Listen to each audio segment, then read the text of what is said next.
Hello friends, I am Mr. Ravindra Bhalerao and I welcome you to my channel that is English for Learners. Dear students, let's see one more video on question bank series of standard 10 subject English lower level. Friends, as you know that this question bank is provided by SSC Board Educational Department of Maharashtra Government.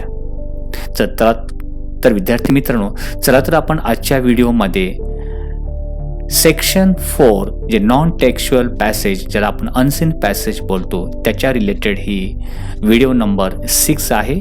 त्याच्या activities आणि answers याबद्दल आजच्या व्हिडिओमध्ये आपण चर्चा करणार आहोत.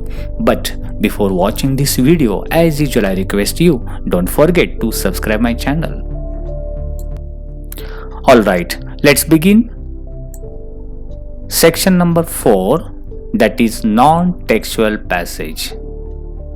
One passage is asked for 15 marks.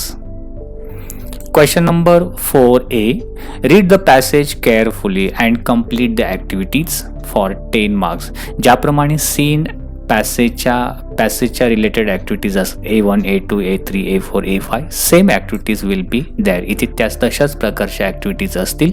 सर्वात प्रथम आपण पॅसेज बघूया. Okay, let's see the passage. हा जो पॅसेज आहे, this passage is related to the sparrow. A sparrow is a small bird which is found throughout the world. जे संपूर्ण जगामध्ये दिसला जाणारा हा छोटासा पक्षी. There are many different species of sparrows. चिमण्यांच्या अनेक प्रकारच्या जाती आहेत. Sparrows are only about 4 to 6 inches in length. Many people appreciate their beautiful song. Sparrows prefer to build their nest in low places, usually on the ground, clumps of grass, low trees and low bushes. तर या प्रकारे हा passage आहे. तुम्ही जर silently read केला तर त्याचा मिनिंग तुम्ही सहजपणे समजू शकता. वेळेच्या अभावी I am not going to explain this passage. हा पॅसेज तुम्ही व्हिडिओ पॉज करून रीड करा आणि अर्थ समजावून घ्या. आपण डायरेक्टली या पॅसेजच्या रिलेटेड ॲक्टिव्हिटीज म्हणजे क्वेश्चन्स आणि त्याचे ॲन्सर्स बघूया. Activity number A1. Complete the following sentences. वाक्य पूर्ण करा. 1. Female sparrows lay dash dash. Let's see the answer. Female sparrows lay answer 4 to 6 eggs at a time. जो बोल्ड लेटर मध्ये तुम्ही आन्सर इथे दिलेला आहे. Second sentence.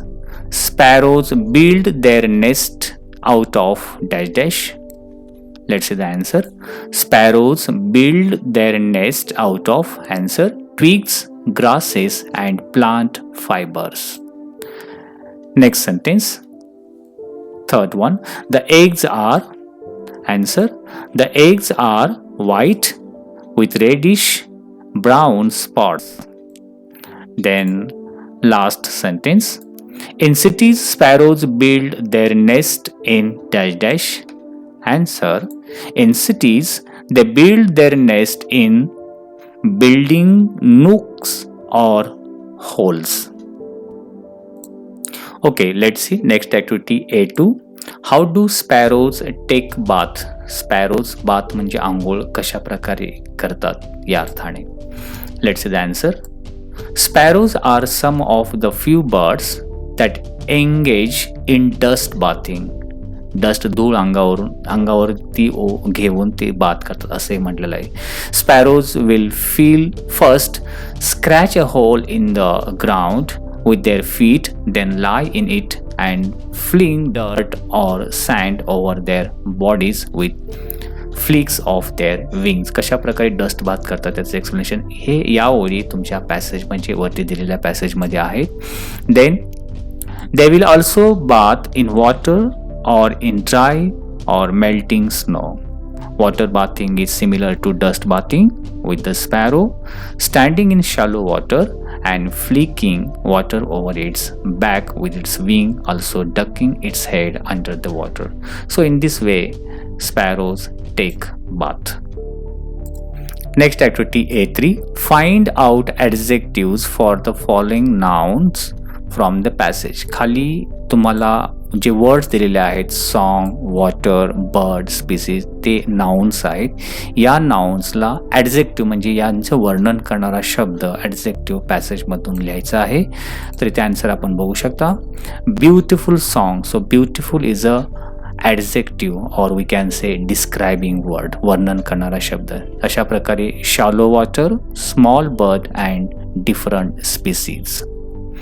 Then A4 activities which is related to the ग्रामरच्या related या activities असतात. one sentence is given. A sparrow is a small bird which is found throughout the world. आता या सेंटेन्समध्ये अंडरलाईन द सबऑर्डिनेट क्लॉज. ज्याप्रमाणे clause त्याचे दोन प्रकार, main clause आणि सबऑर्डिनेट क्लॉज.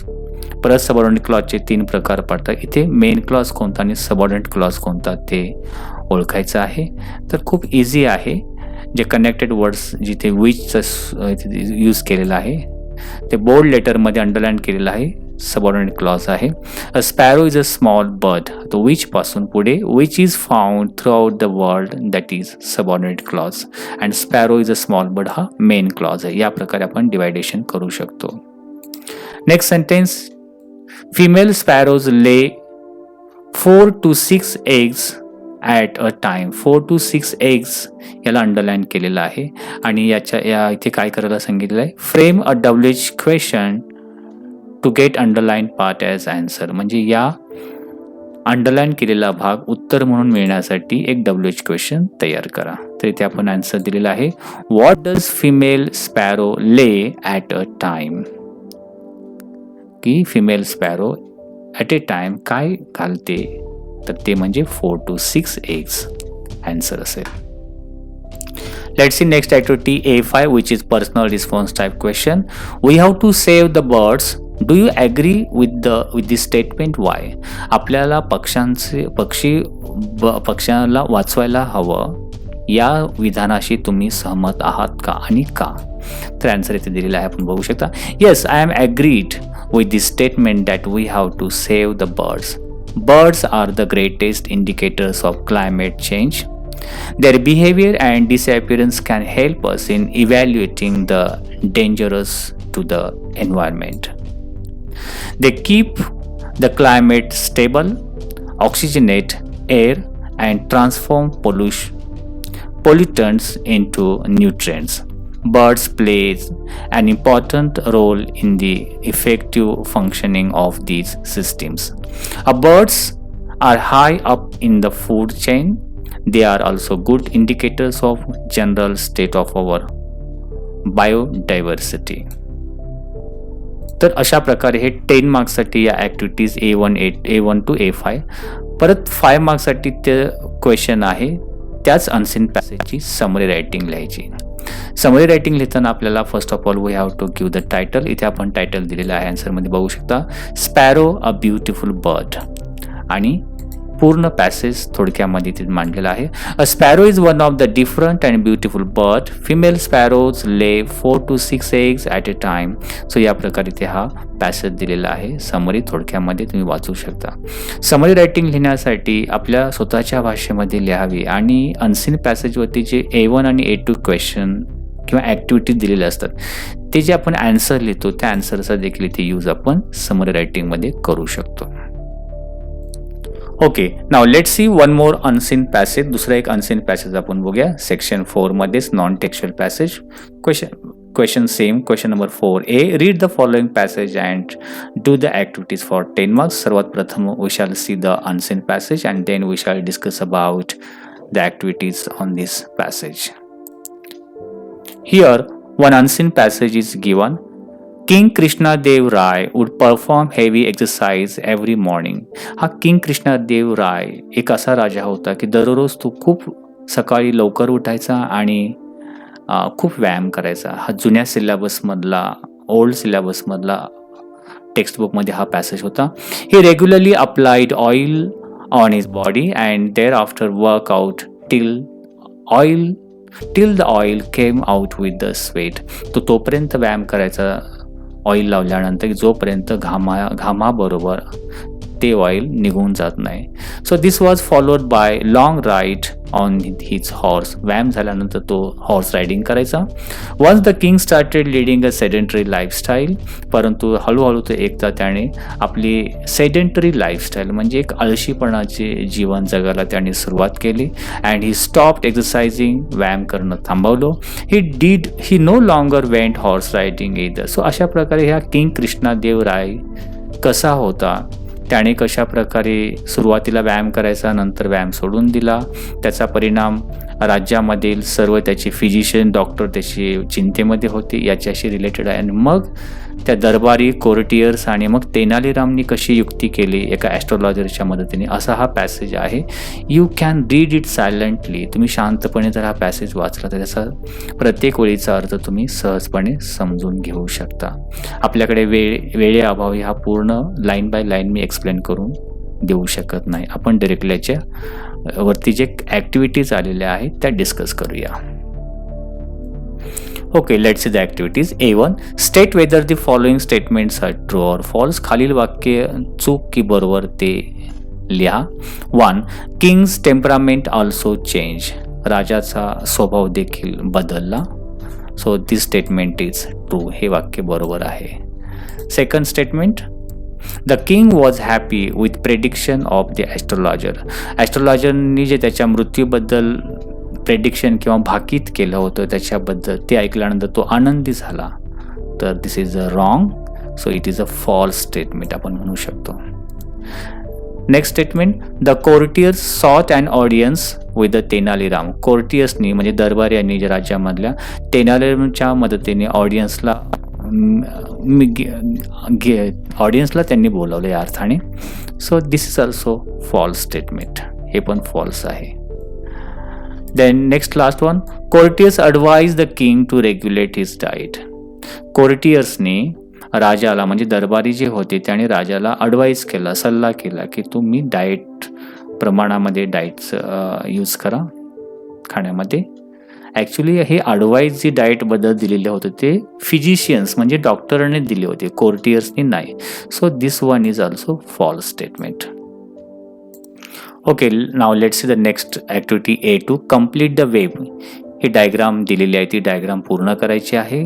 सेंटरला म्हटलेलं आहे, the king grew fat and heavy because. राजा फॅट जाडा आणि खूप त्याचं वजन वाढू लागलं, हेवी झाला. कारण तर 4 रिझन्स, 4 रिझन्स आपल्याला इथे लिहायचे आहेत. सो तुम्ही सुद्धा अशा प्रकारे डायग्राम काढून त्याच्यामध्ये हे रिझन्स लिहायचे आहेत, जे की आपण इथे बघू शकतो आन्सरमध्ये.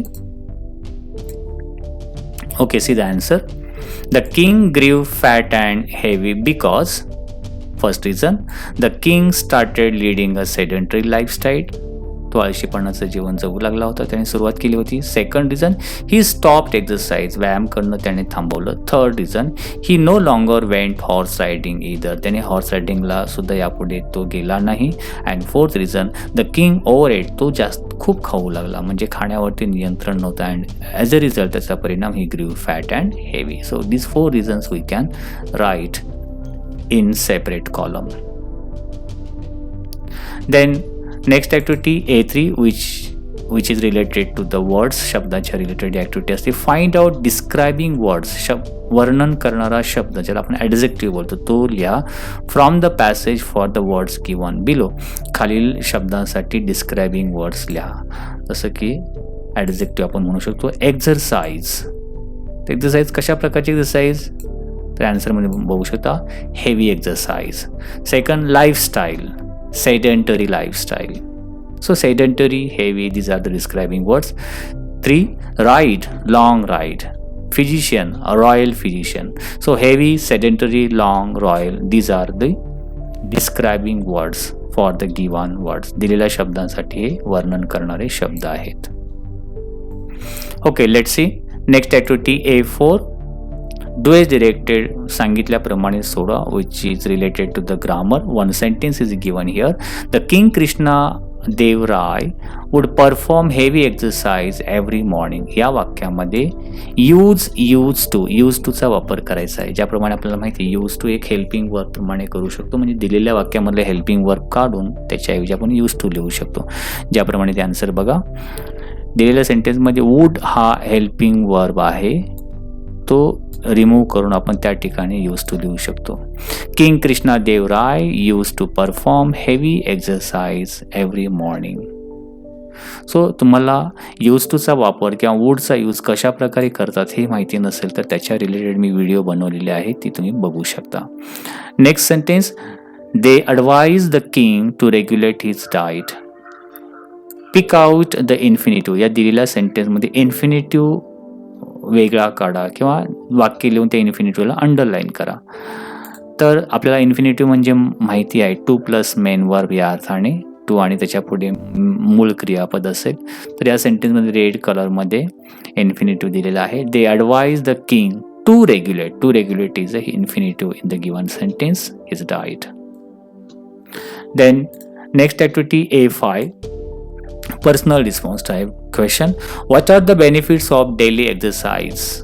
दररोज व्यायाम करण्याचे काय फायदे आहेत. सो सो पॉईंट वाईज आपण इथे आन्सर दिलेला आहे.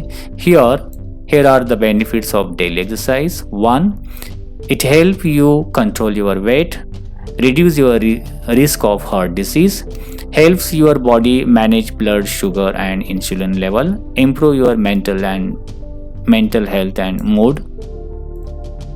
Next, it helps keep your thinking, learning and judgment skill sharp as you age. Next, strengthen your bones and muscles. And 7 benefit of regular exercise, that is increase your chance of living longer. So this is some of the benefits we have written in a personal response type question. So these are the activities for 10 marks. आता याच unseen passage वरती जो question number 4B आहे, summary writing. याच unseen पॅसेजची summary writing लिहा. तर तुम्हाला क्वेश्चन या प्रकारे दिला जातो. Read the passage given in question number 4A and write the summary of it. Suggest a suitable title to your summary. Okay, इथे आपण टायटल दिलेलं आहे the story of king Krishna Deva Raya. तर थोडक्यामध्ये दिलेलं आहे. Once the king Krishna Deva Raya was healthy and physically strong. आहे तशा ओळी घ्यायच्या नाही आहे, स्वतःच्या मनाने लिहायच्या आहेत. But due to sedentary lifestyle and overeating he became fat and heavy. Physicians advised him to regulate his diet, but he didn't mind it. At last, courtiers took help of Tenali Ram. He made a plan to aware the king about his health. With the help of astrologer, they became successful in their trick. So in this way,